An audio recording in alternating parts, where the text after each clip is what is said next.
So how is this reverberating, boots on the ground? Let's go to our Stefano Fusaro. He's with the Cowboys in Oxnard, California. First things first, the team reaction is what?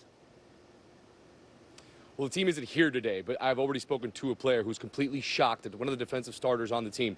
Completely shocked at this news, and it kind of follows suit with what they've been saying for the entirety of training camp. It all starts with Jerry Jones. Jerry Jones was the first one to say, hey, I don't think he's going to be suspended. He's going to be here. We're expecting him to be here for week 1 and to be available. Des Bryant has said it multiple times during training camp as well that he believes he was going to be here. He said he hadn't even worried about it in weeks. He told us that just yesterday, and it goes down the line. Jason Witten as well telling our Todd Archer that he didn't expect Zeke to be suspended today or any day leading up into the season. So there is definitely some sense of surprise here at Cowboys camp with the fact that, yeah, he is going to be suspended and it's looking like it will be 6 games. Stefano, you've been with him for the duration of training camp. There was all sorts of indications that a multi-game suspension was coming, even if Jerry Jones said he didn't expect any discipline and Stephen Jones was saying that he was very upset with how long this was taking. Behind the scenes, let's be real, they knew something was coming. How have they been bracing for this?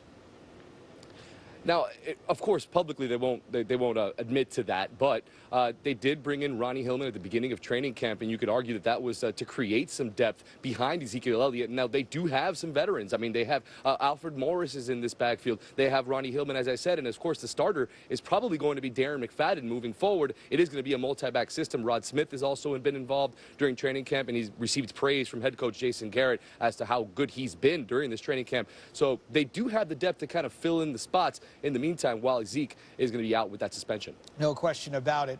McFadden, by the way, rushed for over 1,000 yards in 2015. When healthy, he has proven to be a productive NFL running back. Operative words, if healthy. The reporting throughout this, Stefano, says that he is eligible to still be with the Cowboys throughout the rest of the training camp practices, throughout the rest of the preseason games. Then obviously once week 1 starts, he'll be persona non grata for the first 6 games. But since they do have that time with him and he plans to appeal, what are they saying about what they plan to do to nurture him, talk to him before, if indeed his appeal fails, he's got to go away? Well, even before any of this suspension news came down, Des Bryant has said multiple times throughout this training camp that he really wants to take Zeke under his wing and really kind of lead him in the right direction moving forward. And I feel like it's kind of the sentiment around the entire team. Everybody really wants him there. They enjoy having him around. He's really very much a team guy. Even yesterday, Des Bryant was telling us how much he enjoys having him be part of this team. And he really is one of the heartbeats of the franchise, not only of the players on the team, but even off the field. A lot of the staff, everyone gets along with him, and they enjoy having him around. So I think that'll be positive for him and for everyone involved. No question. One more for you here, Stefano, before we let you go. What has this just done to the mood of camp? Because I would imagine, you know, they played in that Hall of Fame game knowing this was hanging over them. They'll get ready to play the Rams on Saturday, knowing this is now behind them. But what have you felt being their boots on the ground since day 1, now that there's finally some resolution? I know the team's not there, but now there's some final resolution to the biggest thing that was just proverbially hanging over their heads every day for weeks.